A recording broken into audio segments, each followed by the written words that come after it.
sizlere Allah Celle Celaluhu'na karşı takvalı olmaya davet ve tavsiye ediyorum. Allah Celle Celaluhu hepinizi gerçekten inanan, iman eden, mümin ve muttaki kimselerden etsin inşallah. Amin.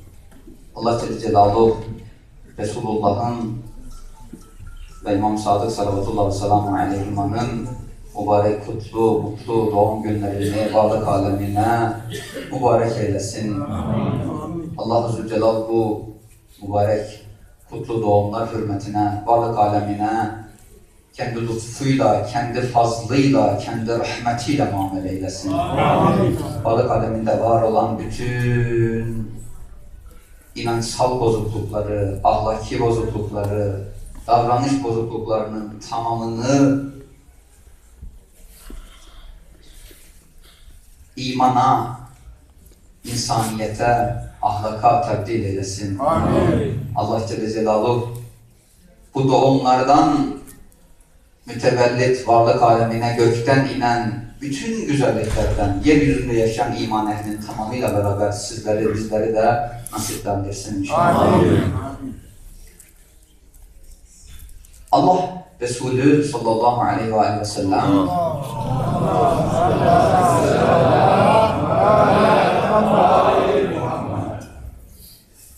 Cebrail-i Emin'in bir arzusunu Hazreti Ali Aleyhisselatü Vesselam'a anlatır. Der ya Ali, Cebrail bana dedi ki, ben 7 nedenden ötürü insan olmak isterdim.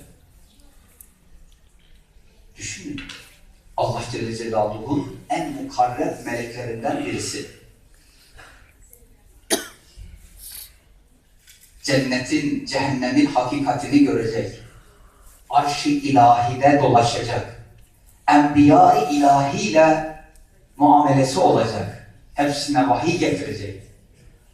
Hazreti Adem Aleyhisselatü Vesselam'ı görecek. Hazreti İbrahim Halilullah'ı görecek. Hazreti Musa Kelimullah'ı, Hazreti İsa Ruhullah'ı, Hazreti Muhammed el-Mustafa sallallahu aleyhi ve sellem'i görecek.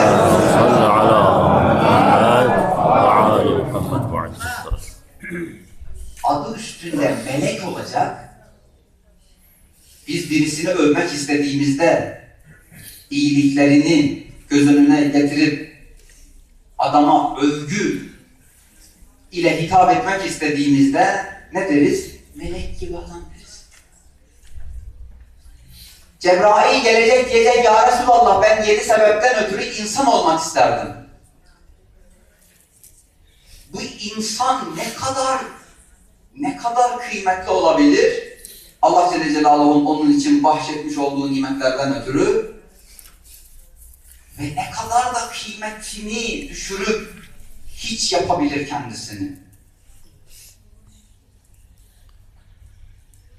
Hiç olan çok, kıymetli olan az. İnsanın kendisini rezil etmesi kolaydır, vezir etmesi zordur. Cebrail-i Emin'in o arzuladığı özellikler 7 tane maddeye bir teveccüh edin. 1. Dedi ya Resulallah, ben sırf cemaat namazı kılmak için insan olmak isterdim. Cemaat namazı kılmak için Cebrail-i Emin insan olmak istiyorum. Ne var ki bu cemaat namazında? Bu cemaat namazında bizim bilmediğimiz, Cebrail'in bildiği ne var ki? Cebrail cemaat namazını arzuluyor. Bizim görmediğimiz, Cebrail'in gördüğü ne var? Bizim farkında olmadığımız, Cebrail'in farkında olduğu ne var? Bizim umursamadığımız, Cebrail'in umursadığı ne var bu cemaat namazında?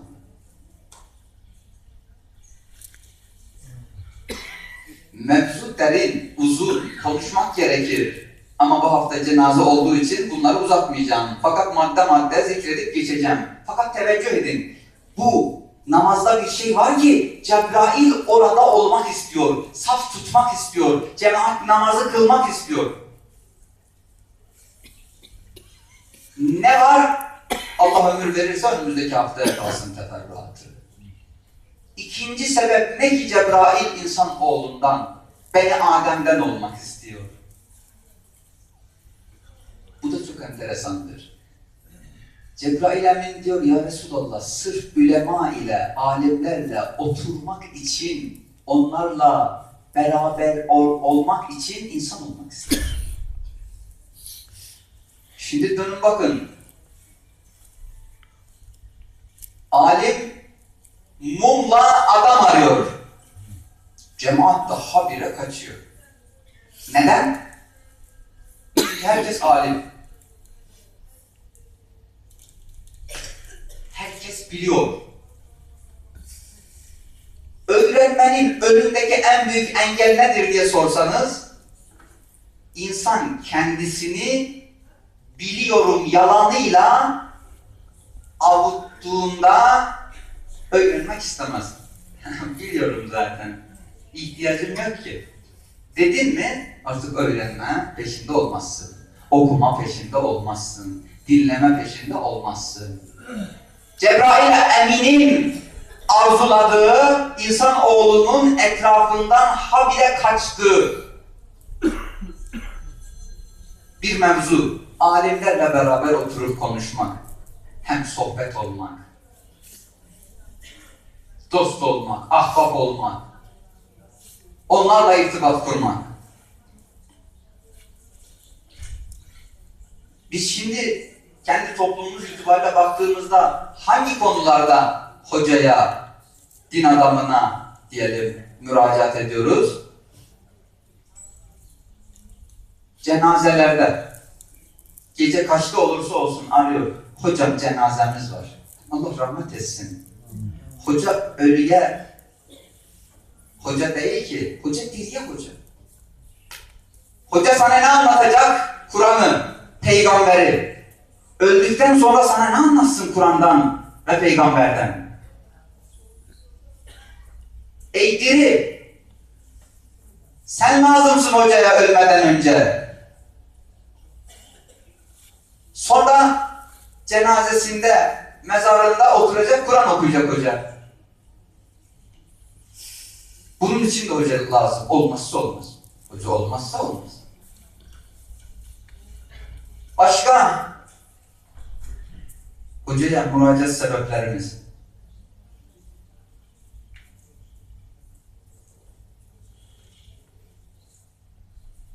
Birkaç tane var, her neyse onları zikretmeye gerek yok burada. Çok basit meseleler. Oysa hocaya müracaat etme sebebimiz ne olmalı? Kur'an öğrenmek olmalı. Hadis öğrenmek olmalı. Peygamberi tanımak için müracaat etmeliyiz. İslam tarihini doğru okumak, anlamak için hocaya müracaat etmeliyiz. Akaidimi öğrenmek için hocaya gitmeliyim. Cebrail Emin, ülemanın sohbetinden ne bekliyor ki onlarla beraber oturmak, konuşmak, onların dersinde bulunmak için ey kaş insanoğlu olsaydın diyor.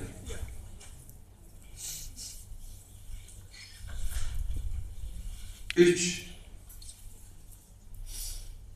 iki tane müminin arasını ıslah etmek için insan olmak isterdim böyle böyle.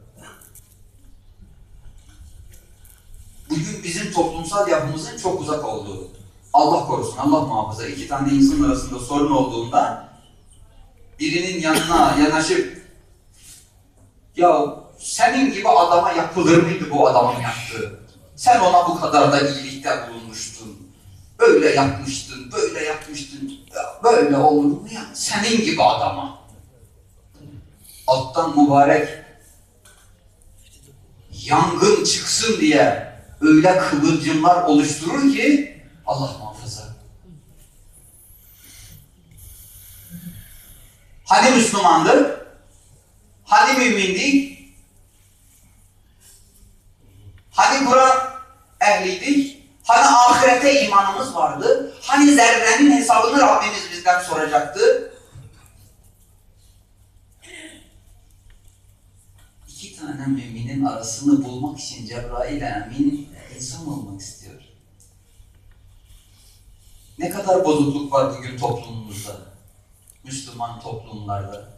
Yaşadığımız aile ortamı, komşuluk ilişkileri, hepsi sorunlu bugün. Birbirimizin bu sorunlarını gidermek için çabamız var mı aziz müminler?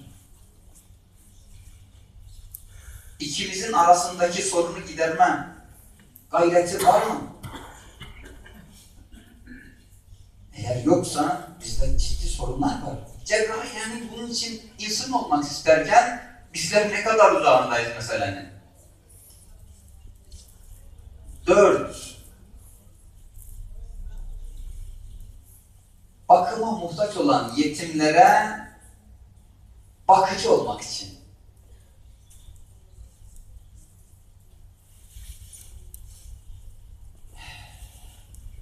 Bugün ne kadar Müslüman çocuklar yetim? Çok var. Müslümanlar kucaklarını açıyorlar mı?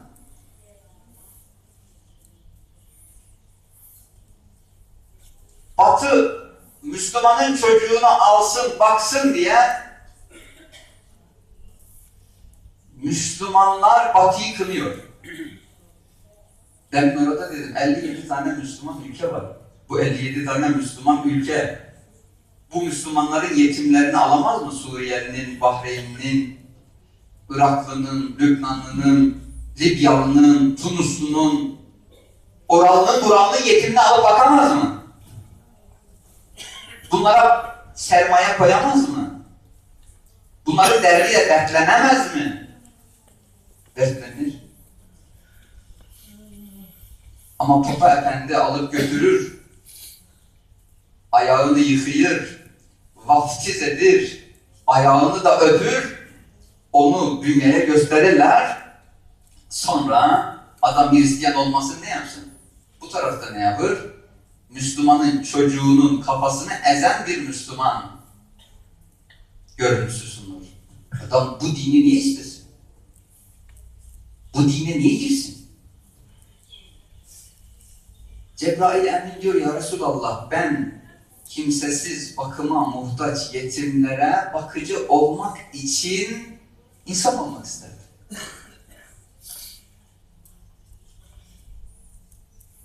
5. Hastaların ziyaretine gitmek için.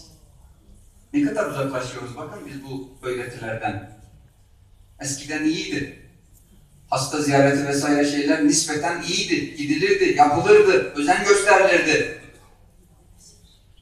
Şimdi aman kim gidecek? Aman ben hastaladım bana gelmedi. Aman ben ameliyatında gelmemişti. Cebrail Emin bunun için insan olmak istiyor. 6. Cenazeyi teşhi etmek için. Cenaze merasiminde bulunmak için Cebrail Emin diyor insan olmak isterdim. Cenazenin yıkamasında, kefenlenmesinde, tabutunun taşınmasında, namazının kılınmasında, mezara götürüp konmasında. Şimdi götürür. Milletin çoğusu artık cenazelere gelmiyor. Neden? Geride yemek var, herkes bekliyor yemek yiyecek. Cebrail Emin senin gibi yemek arzular mı? Cebrail Emin bu teşhide, bu cenaze merasiminde bulunmak için insan olmak istiyor.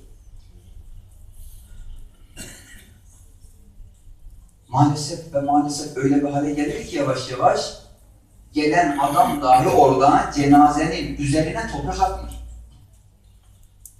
Mesela evladının, babanın, annenin üzerine toprak atması mekruhtur. Sen kendi elinle dinliyor, anne babanı defnetme.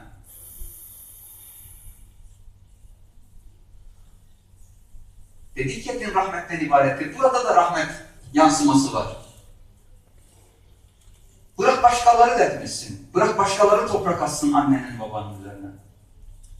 Elini cebine koyup çekilir kenarda durur. Orada değil. Bunu hepiniz görürsünüz ve ben de görürüm. Hepimizin cenazesi var. Hepimiz birbirimizi defnedeceğiz. Ol el içinde, öl el içinde dediler bize. El içinde olmazsan el içinde ölmenin kıymeti olmaz. Maalesef Cebrail'in arzuladığı bir şeyi biz bugün kenarından geçmek suretiyle, izlemek suretiyle yapıyoruz. 7. Hac mevsiminde Cebrail Emin diyor, o susuz olanlara, yorulup su içmek isteyenlere su vermek için insan olmak isterdim. Allah Resulü buyuruyor ya Ali, bu saydığım maddelere karşı hırslı ol. Dikkat edin, hırs bazen kötüdür. Neden? Dünya talebinde hırslı olmak kötüdür. Ama bu tür öğretilerde hırslı olmak, onları yapmak için azami gayreti göstermek övülür bir davranıştır. İstenilen bir davranıştır. Teşvik edilen bir davranıştır. Selavat sıktık.